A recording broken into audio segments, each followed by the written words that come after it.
예배에 오신 성도님들 축복합니다. 우리 옆에 계신 분들 한번 보시고요. 사랑합니다, 축복합니다 이렇게 인사드리겠습니다. 네, 사랑합니다, 축복합니다.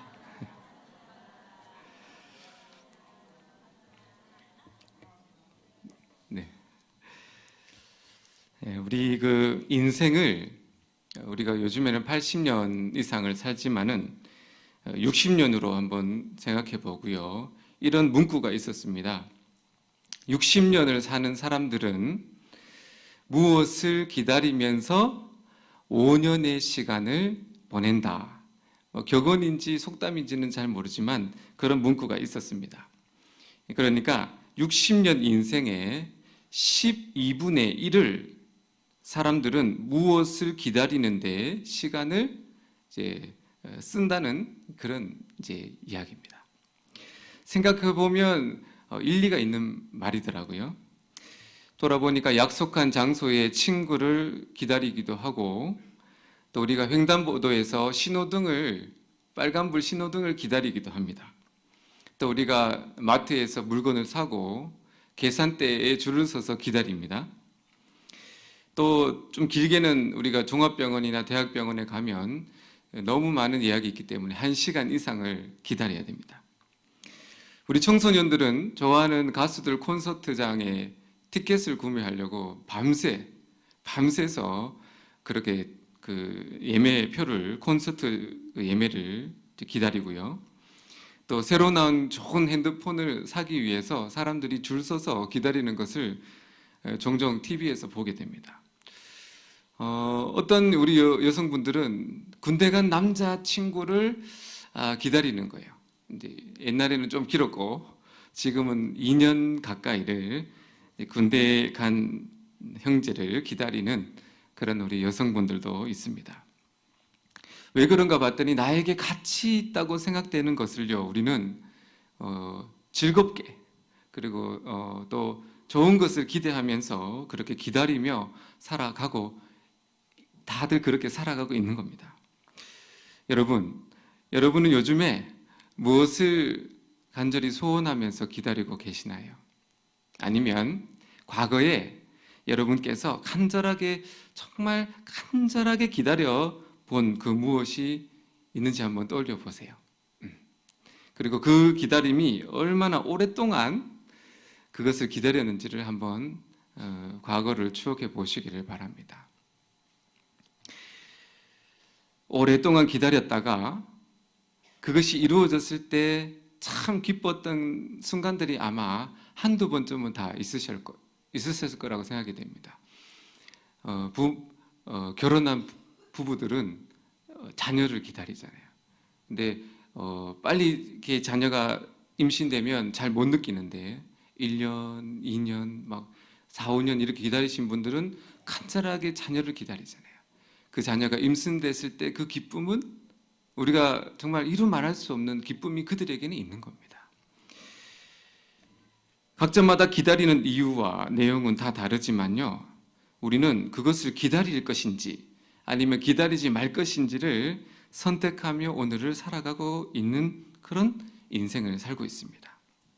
그런데 우리 그리스도인이란 어떤 사람이냐면 가치 있는 것을 선택하고 그리고 그 선택을 기다리는 사람, 이렇게 정의를 내려보고 싶습니다. 이 땅에서 사라져 없어질 것을 고대하며 기다리는 삶이 아니죠. 영원한 무엇을 기다립니까? 영원한 천국을 기다리고 또 다시 오실 예수 그리스도를 우리가 기다리고, 그리고 우리 성령님께서 날마다 부어주시는 성령의 단비를 기다리는 그런 기다림, 그게 바로 저와 여러분 그리스도인의 삶이다. 그렇게 우리에게 가르쳐주고 있는 겁니다.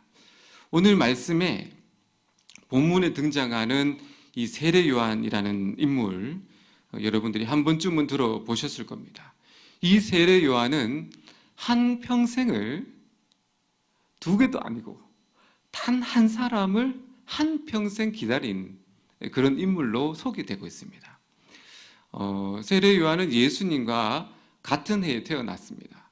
그러니까 예수님과 나이가 같죠. 그러나 예수님보다 일찍 죽게 됩니다. 예수님이 33세에 돌아가셨으니까 이 세례 요한은 아마 30세나 31세 정도의 짧은 인생을 살고 순교를 당하게 됩니다. 어떻게 보면 참 우리가 세상 말로 하면 꽃 피기도 전에 죽은 겁니다. 그러나 이 세례 요한은 누구보다 가치 있는 인생을 살았던 인물로 성경은 우리에게 소개하는 겁니다. 왜냐하면 메시아를 기다렸고 그 메시아를 만났고 자신의 사명을 온전히 이루고 생명이 맞춰졌기 때문에 우리는 그 인생을 가치 있는 인생이라고 우리가 알게 됩니다. 예수님은 세례 요한을 가리켜 여자가 낳은 자 중에서 가장 큰 자다. 우리 예수님이 세례 요한을 얼마나 칭찬해 주신지 모릅니다.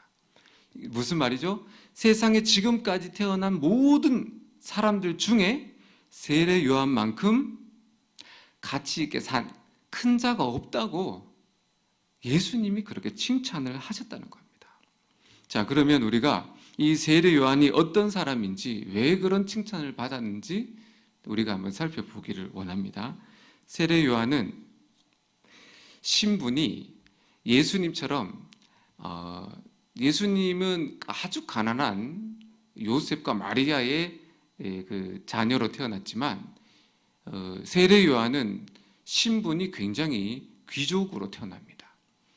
그때 당시에는 귀족이 없었지만 상류층 계급의 제사장 가문의 아들로 태어납니다. 그 말은 태어나면서 부와 명예를 다 가진 그런 아들이죠. 그리고 아버지처럼 그가 성인이 되면 제사장이 되는 겁니다. 그러니까 미래가 보장되어 있는 그런 가문에 영광스럽게 태어난 겁니다. 그런데 갑자기 세례 요한이 이 모든 부귀영화를 다 버리고 갑자기 광야로 들어가서 살게 되는 겁니다. 부모님도 그리고 주위 친구들도 도대체 왜 그가 그런 행동을 취하는지를 아무도 이해하지 못한 겁니다. 아무도 없는 빈들에서 도대체 뭐 하려고 들어갔는지, 그래서 난리가 난 거죠. 많은 사람들은 세례 요한의 그 모습을 보고 미쳤다고, 제정신이 아니라고 비아냥거리고 수군거리고 그랬을 것이 분명합니다. 부모님이 볼 때 세례 요한은 자랑스러운 아들이 아닌 거예요. 정상이지 않잖아요. 부모님이 볼 때 세례 요한은 걱정스러운 아들이었고, 이놈아, 도대체 무슨 생각으로 살아가냐? 왜 아무도 없는 광야에서 너 그렇게 살아가냐? 말리기도 하고 찾아가기도 하고 데리고 오려고 얼마나 애썼는지 우리가 상상해 볼 수가 있는 겁니다. 그럼에도 불구하고 이 세례 요한은 많은 사람들의 평가, 부모님의 그 마음의 대못, 기대를 저버리면서까지 왜 광야에서 그렇게 살았을까요? 그것은 언젠가 아무도 없는 그 광야로 메시아가 그 광야로 찾아올 것을 세례 요한은 성령님을 통해서 미리 알게 되었기 때문입니다. 메시아를 마중 나가 광야에서 영접하는 것, 그것이 세례 요한의 일생일대의 사명이었다는 겁니다. 성경에 보면 이 세례 요한이 누가복음에 어떻게 출생하는지에 대한 배경을 설명하고 있는데요. 세례 요한이 천사가 먼저 와서 그의 아버지 사가랴에게 찾아와서 너에게 아들이 있을 것이니 그 이름을 요한이라고 하라고 말합니다. 그러면서 그가 태중에서부터 성령의 충만함을 받아서 그가 일생토록 성령의 인도하심을 받게 될 것을 천사를 통해서 듣게 됩니다. 그래서 이 예수님이 오늘 뒷부분에 보면 성령님의 인도하심을 받아서 광야로 들어가시잖아요. 그런 것처럼 세례 요한도 성령님의 인도하심을 받아서 홀로 광야로 들어가게 됐다는 것을 말해줍니다. 그곳에서 언제 오실지도 몰라요. 어디로 오실지도 모릅니다. 그러나 분명히 성령께서 그에게 메시아를 그곳에서 맞이하라는 겁니다. 그래서 어떻게 한다고요? 세례 요한이 광야에서 먹고 자고 기다리기 시작하는 겁니다. 그의 복장을 보면 낙타토롯을 입고 허리에 가죽띠를 메었습니다. 이 의미는 뭐냐면 그가 광야에 좀 있다가 필요한 물품이 있으면 마을로 들어가서 마을에서 구매하고 이런 것이 아니라 한번 광야에 들어간 이후로 마을로 돌아왔다고요? 돌아오지 않았다고요? 마을로 돌아온 적이 없다는 겁니다. 그의 먹은 음식이 뭐냐면 메뚜기와 석청은 바위 틈에 나는 꿀입니다. 그러니까 맛있어서 먹은 게 아니에요. 광야에는 그것밖에 없었기 때문에 살려고, 그러니까 배부르게 먹은 적은 한 번도 없습니다. 그것으로 생명을 연명하면서 허기진 배를 채웠다는 그 의미가 되는 겁니다. 이것만 보면 세례 요한의 삶이 얼마나 고단하고 힘들었는지를 우리는 충분히 짐작할 수가 있습니다. 도대체 세례 요한은 왜 그래야만 했냐고 우리는 질문을 던져야 되는 겁니다. 그렇게까지 살아야 있는가? 왜 고단한 강약을 고집했느냐? 왜냐? 메시아가 언제 오실지를 그도 몰랐기 때문이라는 거죠. 행하나 배가 고파서 마을로 들어갔을 때 메시아가 광야로 오시면 사명을 감당할 수 있어요? 없어요? 사명을 감당할 수 없는 거예요. 언제 올지 모르니까 그는 그곳에서 계속해서 메시아를 기다리고 있었던 것입니다. 인생의 가장 중요한 분, 메시아, 예수 그리스도를 광야에서 그는 영접할 때까지 그 자리를 지키고 있었던 것입니다. 오랜 기다림의 끝에 예수님이 실제로 광야로 오셨습니까? 오시지 않았습니까? 광야로 오십니다. 성령의 약속대로 예수님이 광야로 찾아오세요. 어디였냐? 요단 강이었다는 겁니다. 이 세례 요한이 예수님인지는 그때 당시는 정확하게 모르지만 어쨌든 메시아가 오시는데 메시아가 오시면 그에게 세례를 베푸라는 성령의 약속을 받고 그 전에 미리 사람들에게 회개를 촉구하면서 요단강에서 세례를 베풀고 있을 때 예수님이 메시아가 찾아오셨어요. 그리고 요한에게 예수님도 세례를 받으십니다. 여러분이 평생을 누군가를 기다렸든지 평생 무엇을 기다리다가 그것이 실제로 이루어지면 여러분 기쁘겠죠? 세례 요한도 예수님을 만나는 순간 그 기쁨을 감출 수 없어서 감탄사를 내뱉는데 그 감탄사가 무엇입니까? 보라, 세상 죄를 지고 가는 하나님의 어린 양이로다. 세례 요한이 너무 기뻐서 그 예수님을 보고 메시아 예수님을 보고 기쁘게 그렇게 탄성을 내지르고 있는 겁니다. 예수님께서 세례를 받으실 때 성경에 보니까 하늘 문이 열려서 하나님의 음성이 들립니다. 이는 내 사랑하는 아들이라. 이렇게 막 천둥 소리가 들리면서 하나님의 음성이 들리게 되고요. 그 다음에 세례를 받고 우리 주님께서 요단강에서 나오실 때 성령이 비둘기같이 내리셔서 예수님 머리 위에 임하시게 됩니다. 이것이 바로 인류를 지옥에서 천국으로, 죽음에서 생명으로 살리는 복음의 시작을 알리는 역사적인 순간의 바로 현장인 겁니다. 그곳에 누가 있었다고요? 세례 요한이 그곳에 사명을 감당하고 있었던 겁니다. 세례 요한은 이 순간 복음이 열리는 시작되는 이 예수님께 드리는 세례를 드리는 그 순간을 평생을 기다리고 마침내 그 사명을 완수하게 된 겁니다. 그 예수님을 만나고 메시아를 만나는 데 있어서 그가 얼마나 오랫동안 기다리는지는 사실 성경에는 많이 나오진 않지만 긴 시간을 아마 메시아를 기다리고 있었던 것 같아요. 세례 요한은 그러면 성령님께서 메시아를 광야에서 만나게 될 것을 말씀하셨는데 그러면 세례 요한은 무엇을 바라서 무슨 이유로 그 메시아를 기다렸는지를 우리가 알아야 됩니다. 왜냐하면 당시 많은 이스라엘 백성들이요 모두 다 그 마음 속에는 메시아를 기다리고 있었거든요. 하지만 중요한 것은 메시아를 기다린 이유는 달랐습니다. 많은 사람들은 로마의 압제로부터 메시아가 오셔서 우리 민족 이스라엘을 해방해 주실 것을 바라서 메시아를 기다렸다고 말해요. 그래서 그 다른 말로 말하면 자신의 인생 가운데 필요한 거, 내 인생 가운데 해결해야 될, 내 힘으로는 해결할 수 없는 그 문제, 그 필요 때문에 메시아를 기다렸다고 그 이유를 말하고 있습니다. 그러나 세례 요한은요 달랐어요. 뭐가 달랐냐? 인류의 죄를 위해서 제물이 되어 죽으실 어린 양을 기다렸다고 성경은 말씀합니다. 이유가 뭐라고요?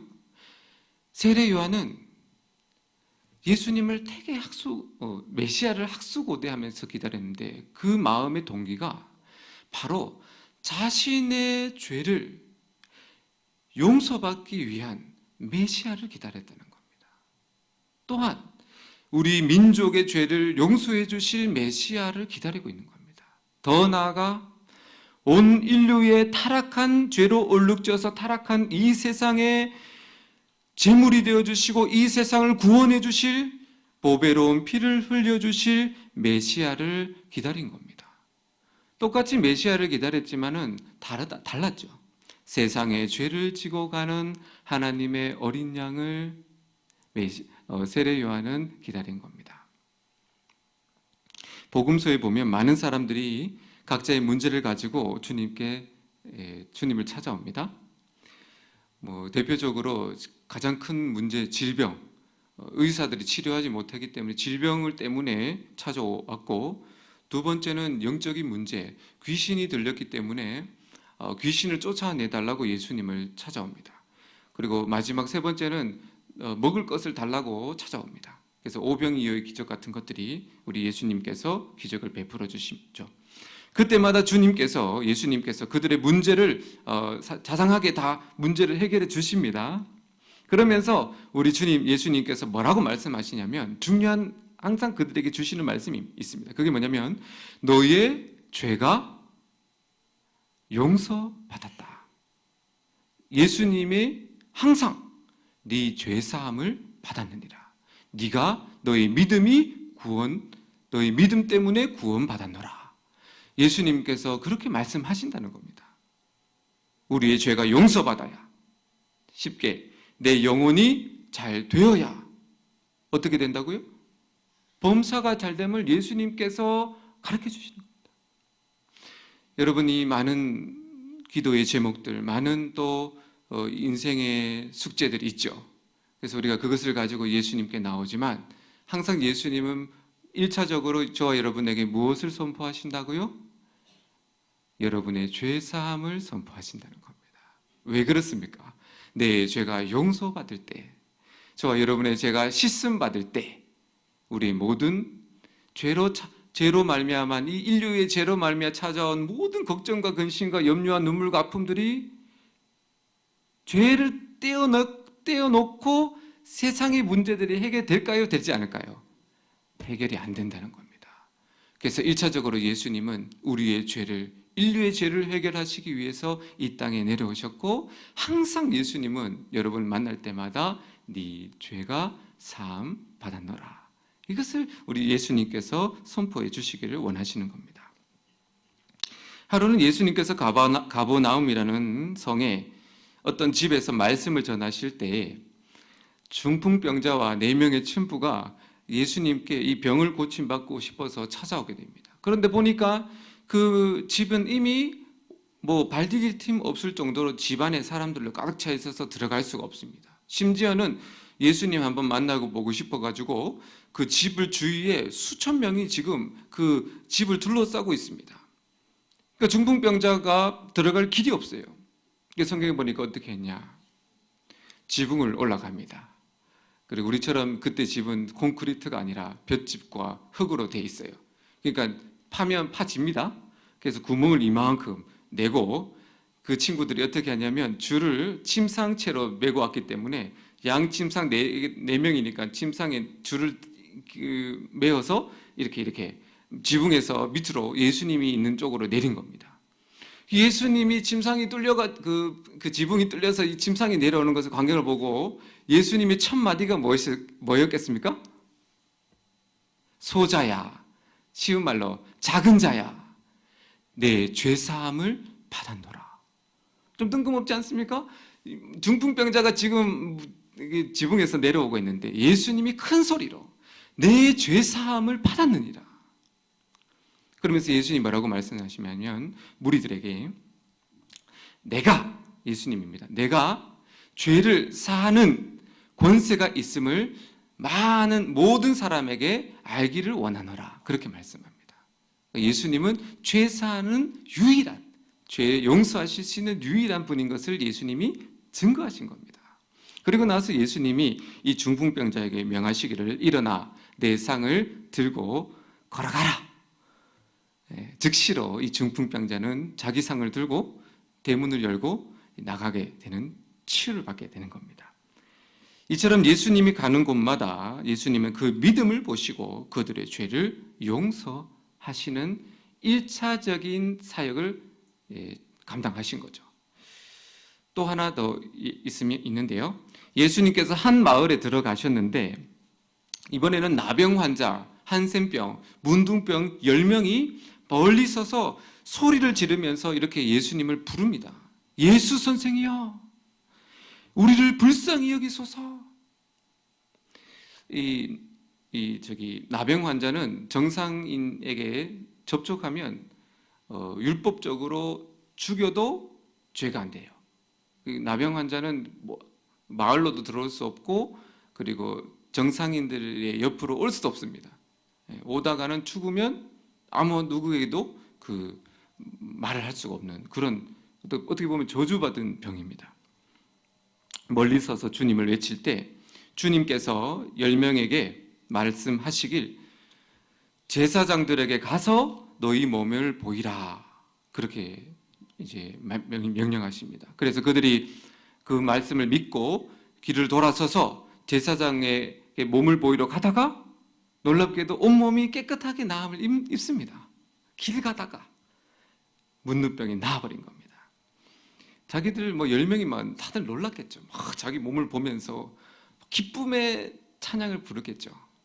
그런데 성경이 뭐라고 얘기하냐면 그 10명 중에 한 명만 다시 돌아와 예수님 발 앞에 엎드려 감사드렸다. 그렇게 기록합니다. 예수님이 한 명이 예수님의 무릎을 꿇고 감사할 때 예수님이 그 한 명에게 물으세요. 나머지 9명은 어디 갔느냐? 그렇게 말씀하십니다. 그러면서 예수님이 그 한 명에게 말씀을 하시는데요.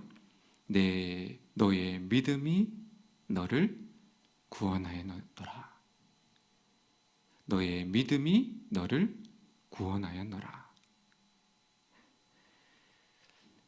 10명이 모두 치유는 받았지만 그 중에 돌아온 한 명만 어떻게 되었다고요? 죄사함의 구원을 받은 겁니다. 무슨 말이죠? 예수님은 자신의 죄를 가지고 예수님께 나와 회개하는 자를 용서하시고 구원하시겠다는 말씀이죠. 많은 사람들이요, 자신의 죄를 깨닫고 용서받으려고 예수님께 나오지 못한다는 겁니다. 예수님을 따랐던 12명의 제자들이 자신의 그 완악하고 더러운 죄를 해결받으려고 예수님을 쫓은 게 아니었어요. 성경에 보니까 각자의 바람이 다 있었습니다. 열심당원 시몬, 그는 혁명가였어요. 그래서 예수님의 제자가 된 것은 예수님을 힘입어 쿠데타를 성공시켜 보려고 예수님을 쫓았다. 그렇게 됐고요. 야고보와 요한은 예수님의 사촌입니다. 그래서 가장 그 친인척이니까 예수님이 나중에 왕이 되시면 예수님의 그 왕자의 양좌우편에 영의정 좌의정 같이 그런 최측근 신하가 되고 싶어서 예수님을 초반에는 따랐습니다.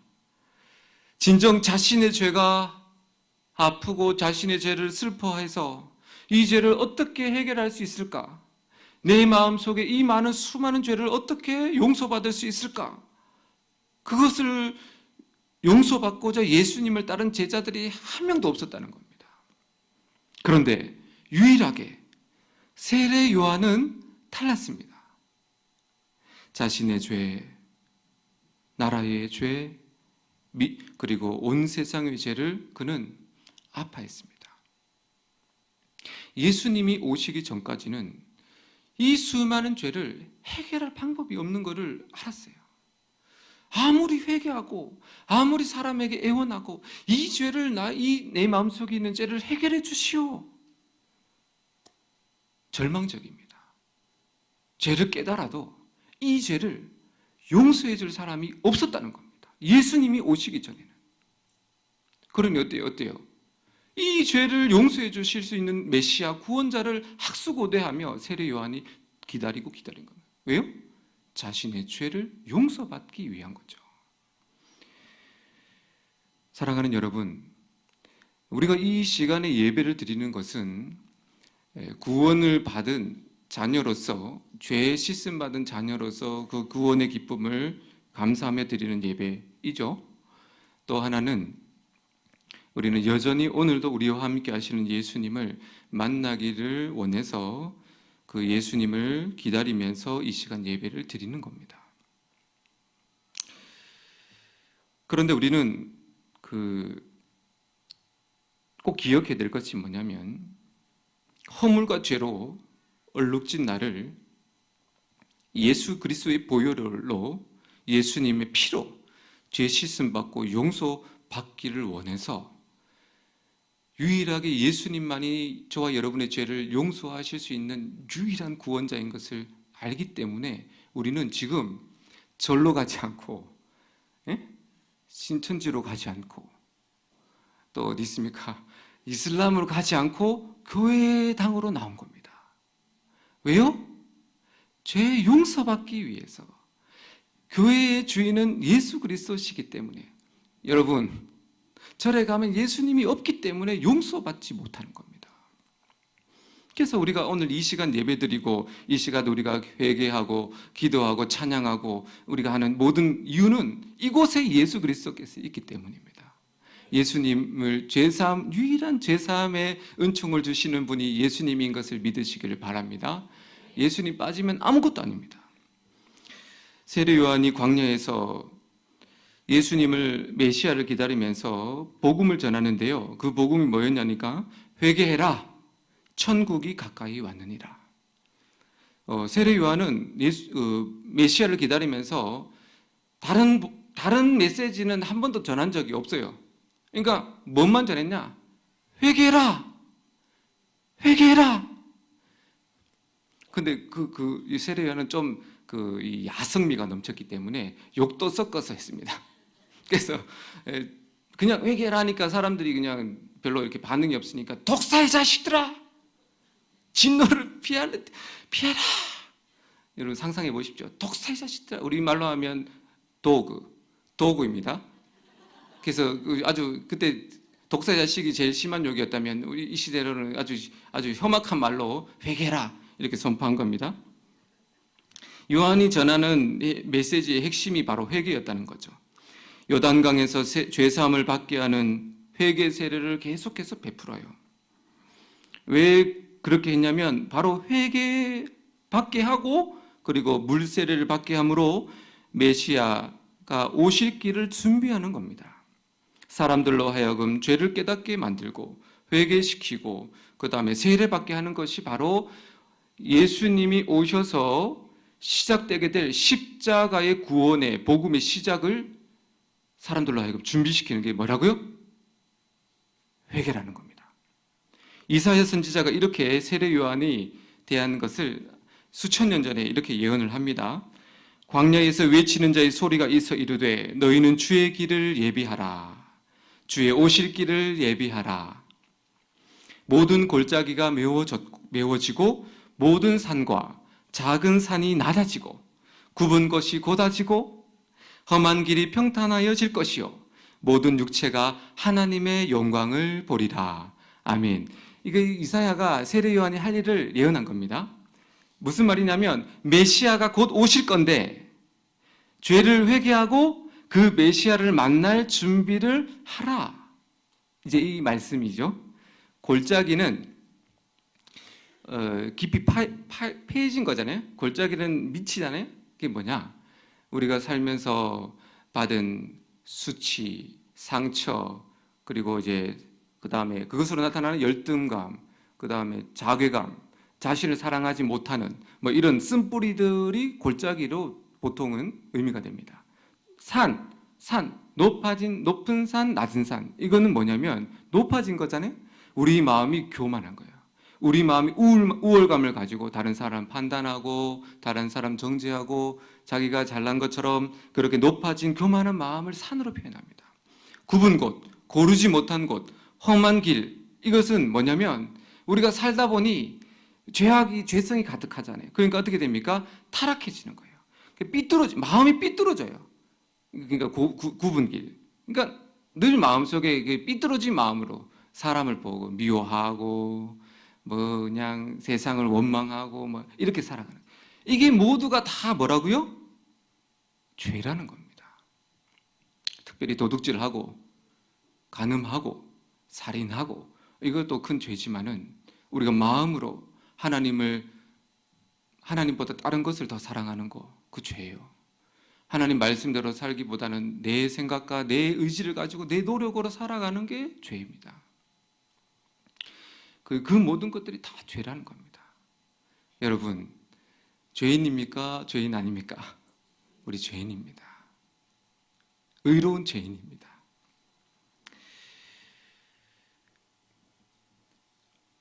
이 모든 죄를 우리는 다 회개해야 합니다.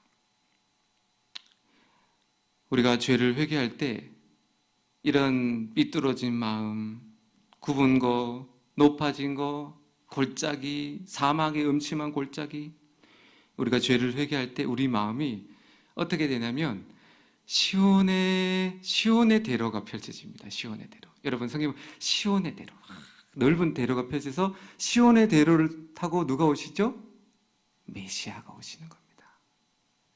우리가 죄를 회개할 때 우리 마음이 시온의 대로가 펼쳐지면서 예수 그리스도께서 우리에게 오시는 겁니다. 절대적으로 회개가 필요하다는 거죠. 우리가 회개하면 우리 마음에 그 어떤 큰 죄의 큰 그런 바위가 있다 하더라요. 예수님의 보혈이 강이 되는 거예요. 예수님의 보혈이 강이 되어 흘러가는 거예요. 그 보혈의 강이 얼마나 여러분 우리 마음의 강이 되어 흐르면 어떻게 되겠어요? 저 여러분 마음속에 있는 마음의 찌꺼기들은 단 1초 만에 그 보혈의 강이 그것을 다 씻어내버리는 겁니다. 그러니까 깨끗해지는 거고요. 희게 되는 거고요. 다 모든 문제들이 사라지는 겁니다. 예수님 없는 회개는 100년을 무릎 꿇고 참선을 해도 용서받지 못해요.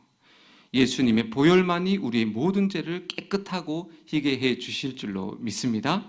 사랑하는 여러분, 우리가 예수님께 기대하는 것은 많이 기대를 하시지만은 항상 우리가 빼먹지 말고 1차적으로 우리가 예수님을 바라는 것이 그 기대가 뭐겠습니까? 단 한 가지, 뭡니까? 죄, 사함. 뭐라고요? 죄, 사함. 죄를 용서받는 것이 우리가 예수님을 바라는, 소원하는 1순위가 돼야 된다는 겁니다. 우리 죄를 용서하시러 예수님이 이 땅에 오셨습니다. 나 스스로 해결할 수 없는 죄로 신음하고 아파하고 힘들어하는 여러분, 이제 더 이상 힘들어하지 마시기를 바랍니다. 과거에 내 잘못 때문에 자책하지 마시기를 바랍니다. 왜요? 예수님께 회개함으로 여러분의 모든 죄를 다 용서받으시기를 바랍니다.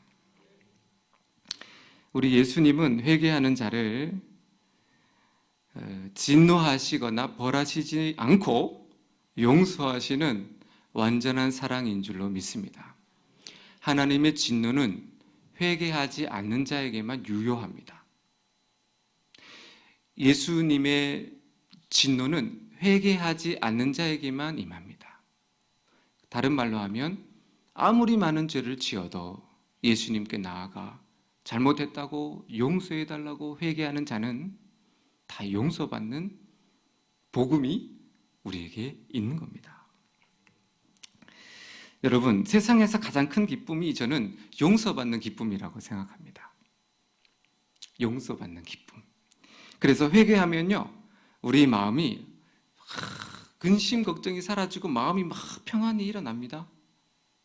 그죠? 참 우리가 죄악 가운데 살다가 막 그 근심 가운데 교회를 발을 듣고 와 정말 자살을 해야 할까? 정말 인생을 어떻게 그냥 포기하려고 하다가 끌려서 우리가 교회를 보통은 나오잖아요. 그 나왔다가 이제 예수님을 만나면서 우리 마음이 무엇을 시원함을 느끼는 거예요. 우리 마음에 기쁨이 넘치는 거예요. 구름 위를 걷는 것 같습니다. 특별히 문제가 해결된 건 아닌데 죄사함의 은총이 그렇게 기쁨이 넘치는 겁니다.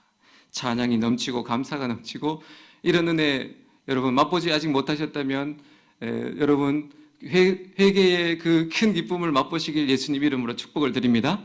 수고하고 무거운 짐진 자들아, 수고하고 무거운 짐진 자들아, 다 내게로 오라.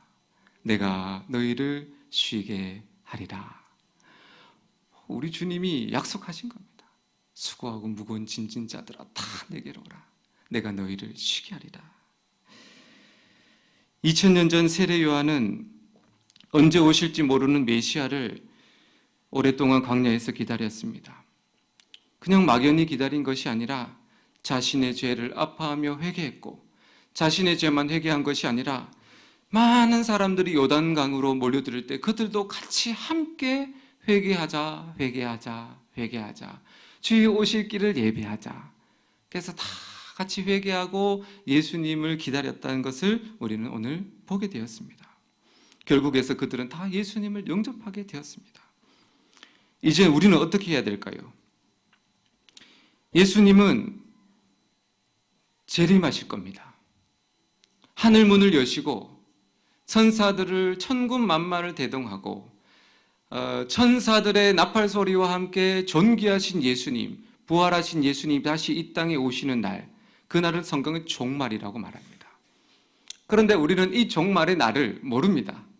누구만 아시냐면 하나님만 아세요. 그래서 아무도 몰라요. 그러나 중요한 것은 반드시 예수님께서 하늘 문을 여시고 이 땅 가운데 심판주로 오신다는 것은 변함없는 진리입니다. 어떻게 기다리시겠습니까? 여러분, 내일 오실 수도 있습니다. 아니면 지금 오실 수도 있습니다. 어떻게 우리가 그러면 준비해야 됩니까? 세례 요한이 가르쳐줬어요. 메시아 오실 때도 그렇게 했던 것처럼 우리는 종말에 다시 오실 재림의 예수님을 날마다 회개함으로 그 예수님을 기다리는 겁니다. 그것이 우리가 그리스도인의 사명인 거예요. 그것이 우리가 하나님 앞에 칭찬받는 방법입니다. 우리 다 구원받았어요. 다 죄사함을 받았습니다. 그렇다고 우리 온 전신이 다 깨끗한 건 아니에요. 예수님이 너희들이 매일 손과 발은 더럽다고 말했습니다. 사랑하는 여러분, 이 시간 우리 죄를 용서하시는 예수님 바라보고 한번 회개했으면 어떻겠습니까? 이 시간 우리가 그 예수님은 회개하는 자는 다 용서해 주세요. 그러나 나 죄 없어, 나 괜찮아, 뭐 이런 마음을 가지고 살면 진노의 잔을 피할 수가 없어요. 그런 분은 예수님이 용서하시지 않습니다. 그러니까 이 시간 사랑하는 여러분, 이 시간 정말 겸손하게 마음에 무릎 꿇고 우리 예수님 앞에 회개함으로 우리가 천국에서 정말 큰 상급 받고 성령, 오늘 말씀에 성령으로 세례받고 기쁨과 영광의 삶을 살아가는 우리 마음이 천국이 임하는 저 여러분 되시길 예수님 이름으로 축원을 드립니다. 우리 이 시간 다 같이 자리에서 일어나시고